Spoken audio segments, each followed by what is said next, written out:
So regular listeners will know that Karen will sometimes use these reviews as kind of a miniature version of the Joshi updates that she likes to provide through Dream Slam Monthly and through Post ProRes.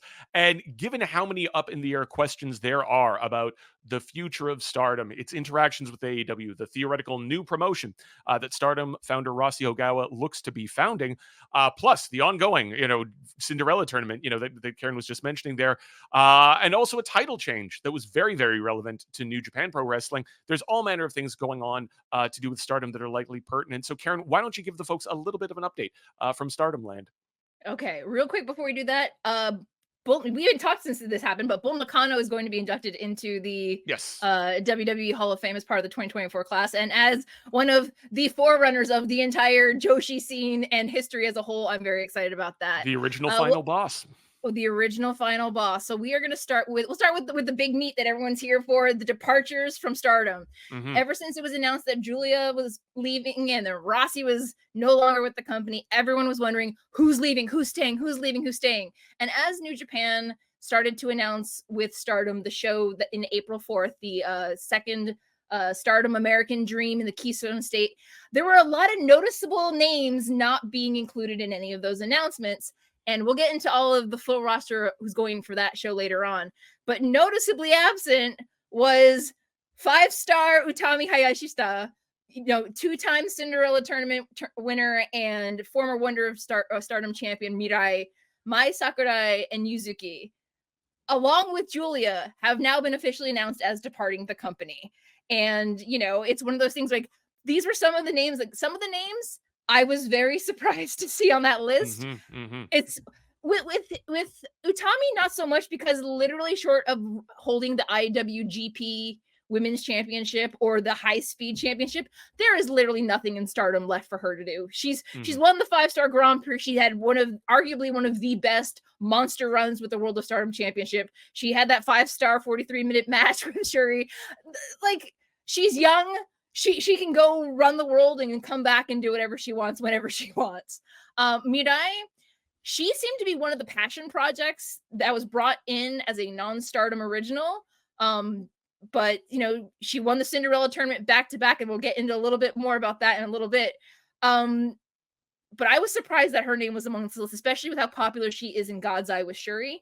Hmm. Yuzuki recently, her career is very, very shallow. She recently became a rookie in Stardom. I don't think she's even completed a full year yet, but she was announced as leaving the company.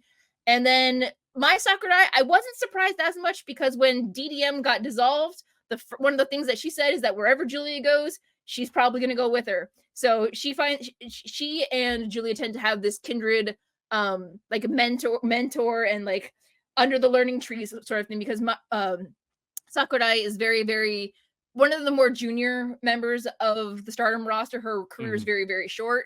But if these four names are believed to be joining Julia and Rossi and launching this potential new promotion, they've got a pretty solid starter core Hmm. to Hmm. start with. So I'm excited because, of course, we've been talking about it the last couple of months. End of March is finally starting to roll in within the next 10 days or so. So this is the time where they're going to start announcing any departures from the company. I was surprised that they announced it. They waited until after the Cinderella tournament. I guess they didn't want to take any shine away from who was winning the tournament. Hmm. But also, it made more sense as to other matches that happened at the tournament and that has happened in the last month. Let's see. I'm going to go into the Cinderella tournament, and then we'll come back to a couple of other things about Stardom news.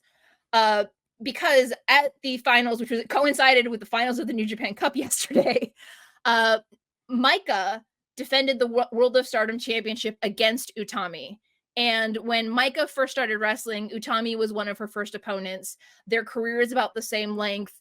Utami was the passion, the supernova superstar, super rookie of Stardom. And Micah was one of the wrestlers that always seemed to have been chasing after Utami, but never being the one to get the red belt. While she was trying, Julia jumped the line, Shuri jumped the line. Everybody was getting to the World of Stardom Championship before Micah. So having Micah's first defense being against Utami's tag team partner in Saya Kamitani, and her second defense successful defense being yesterday in the semifinal against Utami, going almost 30 minutes. It felt like a complete passing of the torch for Utami, and kind of her Mm, way of putting over someone on her way out, right. which again, her name's been noticeably absent from these announcements of that Stardom show in April. And I was like, she couldn't be, could she? And but it's the fact that, it's one of the names that has been synonymous with Stardom for the last 4 years. Oh yeah. And but again, unless she just stays and twiddles her thumbs and just treads water until the IWGP or the Strong Women's Championship becomes available again, there really is nothing else to do for her. So I'm glad, because she's young. I think she's like 25 or 20. Like she's under 26, I believe. So she's got the whole world ahead, like her whole life ahead of her, basically. Um, It's Go it's ahead. funny, I was one of those people who very much was, first drawn to her through that Shuri match, and since then, she's very much become, I'd say, it's kind of a coin flip between her and Julia for my favorite talents within Stardom. I always feel this is a bit of a tortured metaphor, Karen, but I love talking Stardom with you because I feel like it's almost like it's the equivalent of that movie Sideways, where like you're the Paul Giamatti and I'm like the Thomas Hayden Church, just in terms of like, I We don't need know, more this is fun. alcohol. Well, I'm just like, oh yeah, this is good. That's good too. Like give me a Julia match or a Hayashishita match, and I'm like, yeah, that was I have good, to make great. up for the lack of watching every single tournament match with my knowledge on other things. Yes, yes, yeah, yeah. No, but I feel, but building off of that more seriously, I do think the fact that like even if a podunk yokel like myself is sort of looking at this and kind of going like, oh yeah, if there's a new promotion and Hayashishita and Julia are in it, yeah, I'll maybe check that out or whatever. Like I think there's more than enough more mainstream or broader name recognition of those talents within North America. That, as you're sort of saying, it's going to be a very very strong core to work with. If not, fine. It's as you've spelled out on previous reviews. It's not necessarily going to be a complete you know destruction of Stardom by any stretch of the Yeah. imagination, but it is a really big shift in kind of just where the talent lies in Japan. Well, and the other difficult thing about Stardom is that they have an embarrassment of talent. They have so much talent that there's a bit of a bottleneck, especially around the title picture. Hmm. So talents like this who are like not necessarily, I use the term like graduating, but she's not like graduating. But I mean, leaving the company, and that opens space in different parts of the cards for different talents. And I think that is also very important. Like, would I have loved to see Mirai eventually have that World of Stardom Championship run? Yes. Is it out of the realm of possibility for her? No, she can go do whatever she wants for a couple of years, because again, in Japan, contracts are renewed annually. So if she doesn't like where she is, she can just do whatever. And it's just the new iteration of Stardom has no qualms hiring freelancers and letting them regularly Mm, work and mm. putting titles on them, because Saori Ano is a prime example of that. Yes, yeah. She's been a freelancer for a long time, and she finally put pen to paper with the caveat that she can still work certain promotions on certain dates, Has Tekla because been a freelancer throughout all this as well? from what I've heard, she has been. Mm. Which I don't know, like with I mean, if Tekla's a free agent just working with Stardom exclusively, I would, if I was a promotion anywhere else in the world, I'd be begging her, like Mm. throwing plane tickets at her once she's healthy again. Please bring Tekla everywhere. The world deserves to see her. Mm. So yeah, so in regards to Mirai, this is going to touch on the Cinderella tournament a little bit, because she was given a bye in the first round of the tournament, and her second round match was against Hanan. And for those who are keeping up with the Cinderella tournament, young 19-year-old Hanan, who has been wrestling for Stardom for the last 7 years, she started when she was 12, is the 2024 Cinderella tournament winner. And she defeated Hanako in the first round. Hanako is another rookie that recently, graduated and became pro in the company. She defeated two-time back-to-back tournament winner and went in Mirai. Then in the quarterfinals, Hanan defeated Starlight Kid, one of the people I had earmarked for the Final Four. And then she defeated Ruaka in the semifinals to then face Ami Sore in the finals. Again, Hanan's 19. Hanan seems to be the big future project. And we'll talk about big future projects when it comes to our talk about the New Japan Cup. Mm, So mm. in regards for Ami Sore, she had a round first by round because she's an Artist of Stardom champion, trios champion with Shuri and Mirai. So I'm guessing at some point in the next 10 days, they're losing those titles or they're vacating them. She defeated Utami Hayashishita of Cosmic Angels in the second round. Quarterfinals, she defeated May Sarah, who's also not declared to any faction, but she's the current high speed champion. And then surprisingly defeated another one of my favorites, Azumi, who I again had earmarked for the finals. To meet Hanan, and their match was really great. I really enjoyed it. I've seen nothing but positive feedback and support for Hanan, because of course, you know, there's always the old favorites like me, like, you know, like I've been saying, Azumi, Starlight Kid, Hazuki, you know, people that they expected to win. I am excited that Stardom took a risk to pull the trigger on someone as young as Hanan. Mm.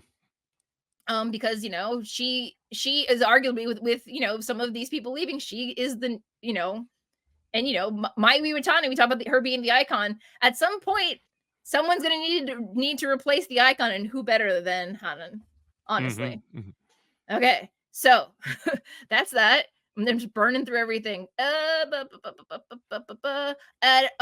All-Star Grand Queendom in April, April 27th at Yokohama Buntai.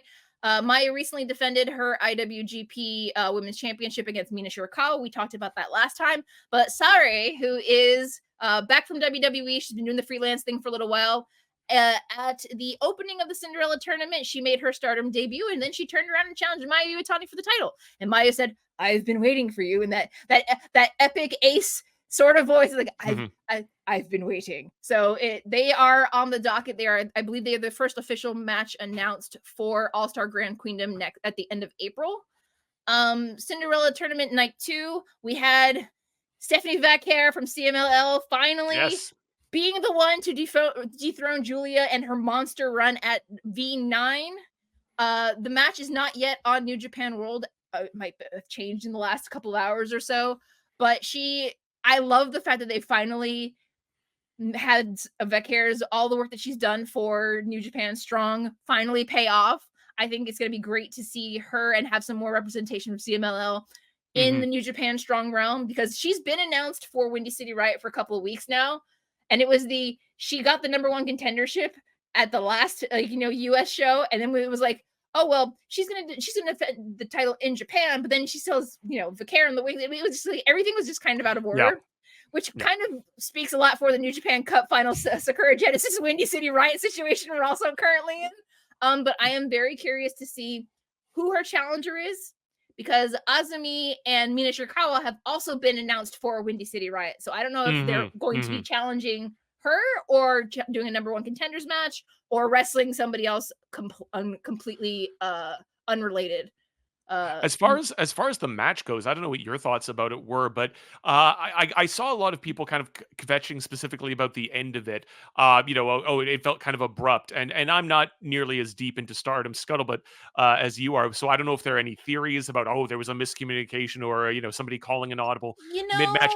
But I just like it when a match just sometimes ends out of nowhere. And if that's a result of Stardom being pissed at Julia and wanting a somewhat brutish and declarative win over her, I mean, hey, that's their prerogative, and it makes Vaquer look like a beast. I've said this before. There's a real snugness and a weight to Vaquer's work that I think is really quite different, as different from the Stardom House style as Julia's more Smash Mouth style is, and I like that. So as somebody who isn't like a declarative, dyed-in-the-wool Stardom purist, I kind of liked the match, I think, a lot more than a lot of diehard Stardom fans do. As much as I love the chain of finishers and fake false finishes, what have you, I love a good roll up as much as the next person. So I wasn't mad at it. For me, it kind of did it feel a little spiteful or a little intentional? Who's to say? But you know what? If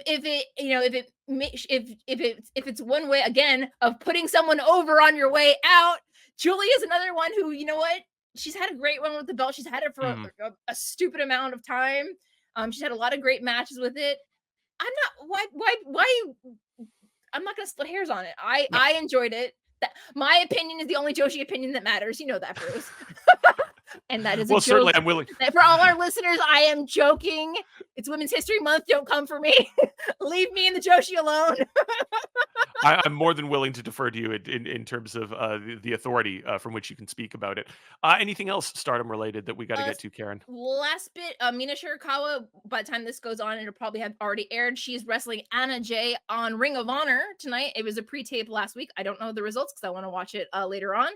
Mayu Iwatani's biopic Runaway Wrestler is premiering next month. It features actress Anna Hirai as Mayu. Shuri is going to be filling the role of Kagetsu. Our girl Kairi Sane, billed as Kairi, all caps, no last name, will be being herself, Kairi Hojo. But the question I have that no one has been able to answer for me: who's playing Io Shirai in all this? Because a very crucial person in Mayu's history is Io Shirai, especially after Kairi left. So I'm very curious. Also, there's no international release date, only domestic dates across the country, and no news if it'll be subtitled in English or available at any point in time in the near future. We can talk about the rest of Stardom later on when it comes to WrestleMania week stuff. But then at that time, I'll talk about Julia versus Tam because I have a whole different spiel about that. So shall we move back to what we're actually supposed to be here for, Yes, which is the New Japan Cup 2024? Yes, if you were tuning in to hear about our discussion of the 12th night of the New Japan Cup Tour,